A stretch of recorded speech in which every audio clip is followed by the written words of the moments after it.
Behind Donald Trump is your boy Ben Carson, Obama 2.0 Republican version. My president is black. My president is black. My Prius is blue.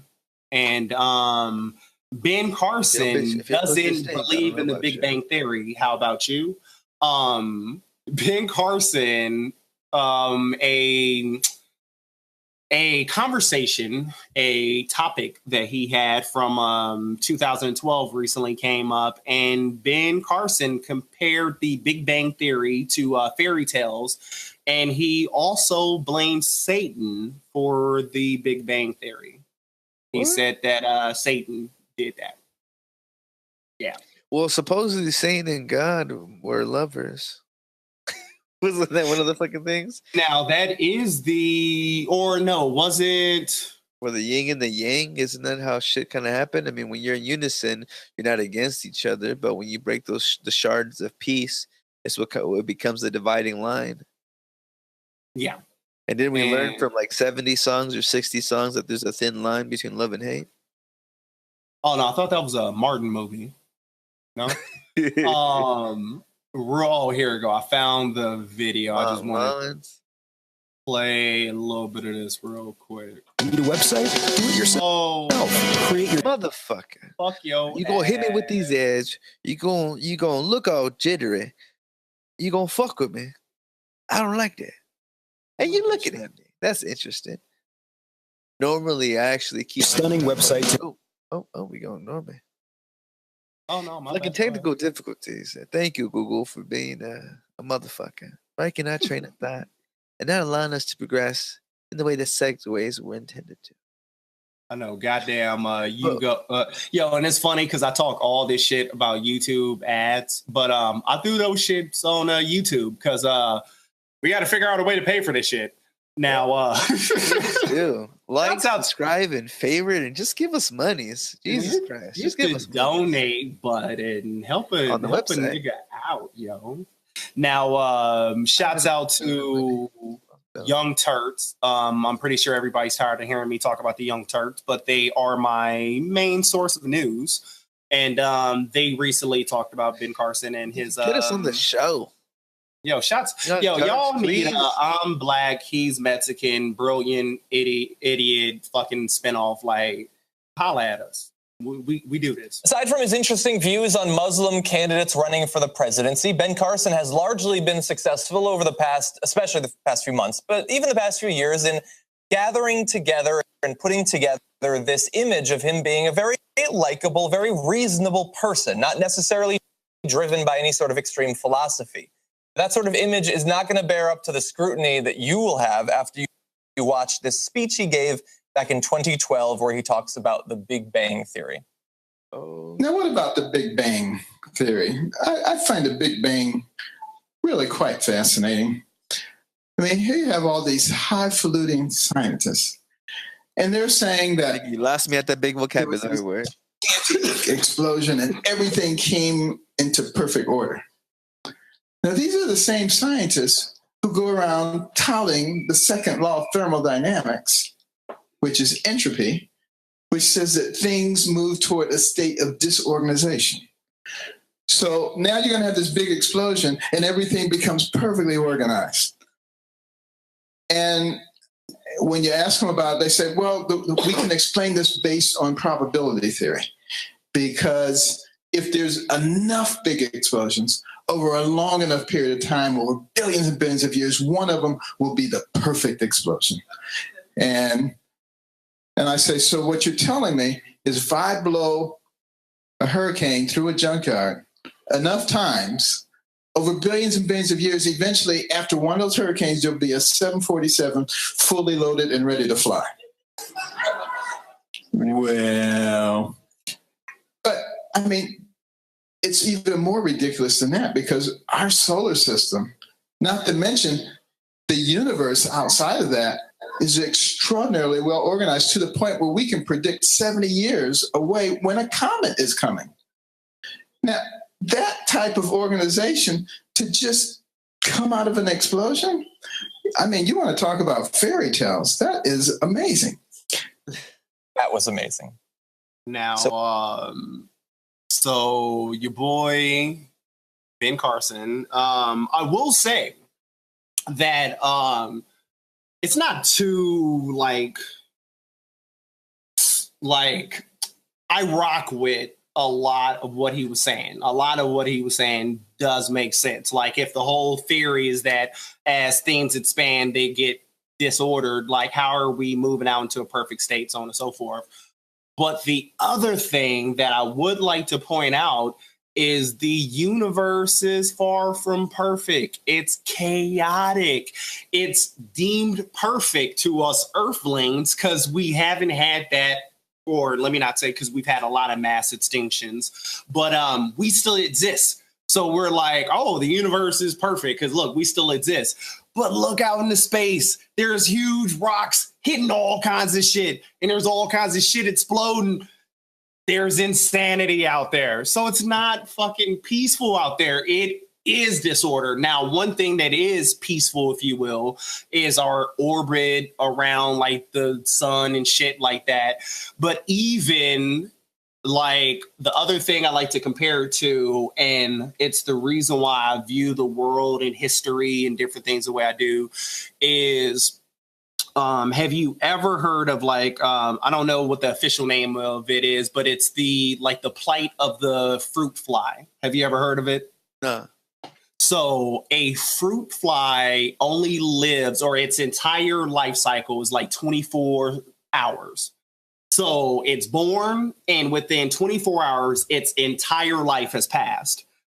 So you grow and you die within 24 hours. Now, your average American, we live to be what, 70, 54 60, if you're black. Whatever the Medicare age is. 32 if you're black and you come in contact with any cops. So but if you live in a fucking urban area and happen to be black, get your wills out by the time you're 18. It increased any has what the fuck has gained any interest on any stock value? Come on. Sorry. But I lost my entire train of thought because we just went over the random explosions in the universe. But just the universe, it isn't peaceful like at all. It's only peaceful to us. And the whole plight of the fruit fly is that it only lives for 24 hours. So if you're a fruit fly and you meet another fruit fly and you're like, hey, America was created 300 years ago. What the fuck is 300 years to something that only lives 24 hours? So in the same sense of the universe and everything, what the fuck is a billion years to people who only live 70 years? Like, there's a reason why a lot of us look at it, oh, like this is perfect and like we're living in this perfect universe. And no, we're not. There's evidence that 10,000 years ago, there was a mass extinction on Earth that might have wiped out a lot of humans. There's a lot of evidence that we keep getting fucked up. So like, it's not as peaceful, whatever. But go ahead. Were you gonna say something? No, don't think I was gonna say that. I'm just kind of interested in the thought of this, considering that every 10,000 years or whatever, there's this crazy fucking thing, and we're realizing how old the world really is. Imagine how many times we had to start the fuck over again. I'm just curious. Shots out to Graham Hancock. Graham Hancock is, in my eyes, my Morpheus, if you will. He's the one that unplugged me, if you will. And it was with his book, Fingerprints of the Gods. And it came out in 1995. And that's essentially what he was talking about. He was talking about the pyramids, and he was talking about all these ancient structures that we can't understand, like how they are the way they are. And we're like, oh, how did they make that? And then that's where you get like the ancient aliens theory. Oh, where there were aliens down here making it. Well, let's think of it just in human terms. Who's to say that we hadn't reached a point like this before and there was a mass extinction and it took us 10 to 20,000 years to get back on our feet? There's no record of that. Like, shouts out to Adam Wiseman. I think that was his name. He had a book called The World Without Us. And he basically went around, talked to all these engineers, all these different people, and was like, if humans just disappeared, like, how would everything like break down, decay? And by the end of the book, he found out that within something like 10,000 years, the only thing still standing will be Hoover Dam and Mount Rushmore. So let's say everybody in North America gets wiped out. Let's say we have World War III. Everybody dies except the people living in jungles and shit. Eventually, they get too big for the jungle. They move out and then they start exploring. Let's say it take 20 more years for them to get to the fucking U.S. They're going to do the same thing we do with the pyramids in Egypt. Oh, these must have been their gods. They're going to look at Mount Rushmore and be like, oh, those four faces must have been their gods. They must have prayed to those people daily. And the Hoover Dam, oh, it must have been an alien. Like, if you just think about it in those terms, it's very logical that human history is more like this.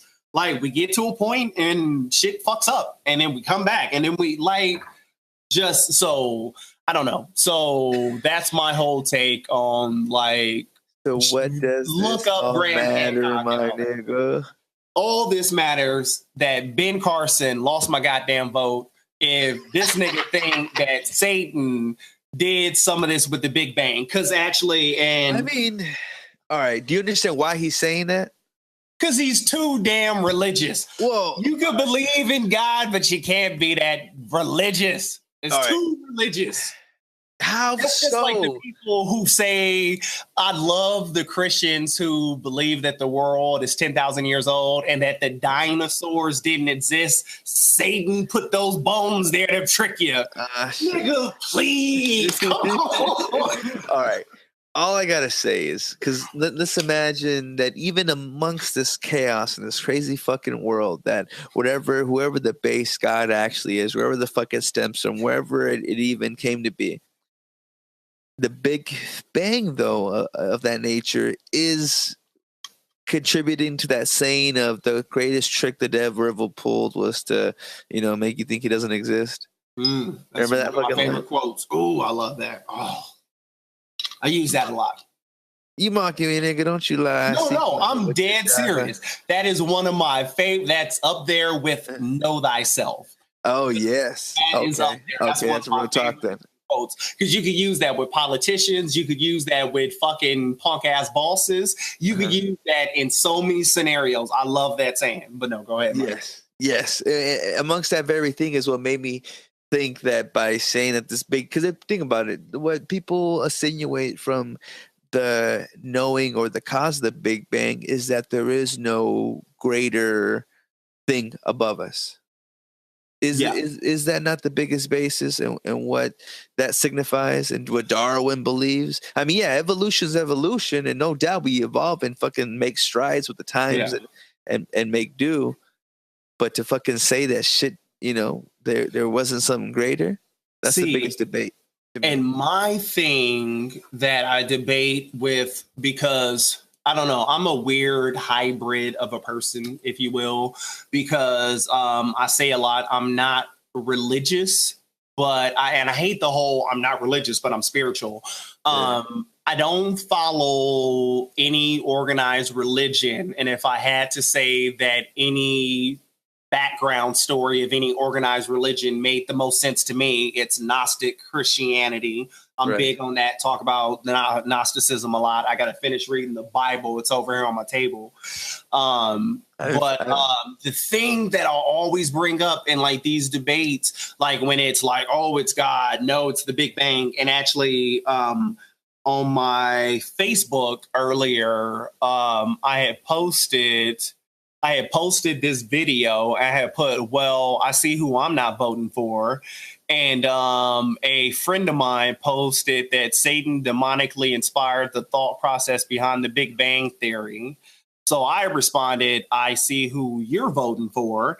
And the thing I would like to say to people who are just like super religious or like, and there's nothing wrong with that, but and to those who are atheists and, oh, it's science, there's no such thing as God. Oh, it could all be explained. Science is go great. Why can't it be both?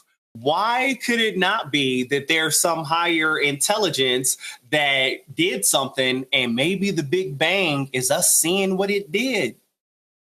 Like, why can't that be it? And that's my whole thing too, like with the book of Genesis, where it says, God made the world in 6 days and rested on the 7. And people are like, oh, he didn't make it in 6 days. He made it in billions of years. The earth is 14.5 billion years. Who's to say that this higher being's perception of time is the same as ours? Fucking A, yes, you nailed it right there. Like, I hate both. I hate super religious people and I hate atheists. I hate both of them. Both of y'all are doing the same. Atheism is a religion. I'm sorry. Fucking it's a religion. I'm sorry. But that's just my whole thing. So Ben Carson, ironic shit about it.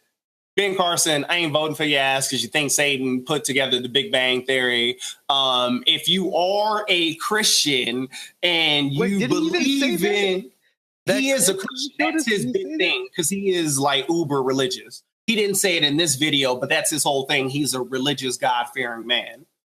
One thing I did like his snapping was about, and I'm not sure if it was on the Obama thing, like just about, and you think about it too. I mean, because you have to front in order to be able to please the people. If you're trying to please the people, you're gonna have to, you know what I'm saying, act a lie for the most part. I did like when he had called him out on that. Fuck, maybe it is the semi-religious motherfucker in me, because I want to say, like I said, I'm definitely more spiritual.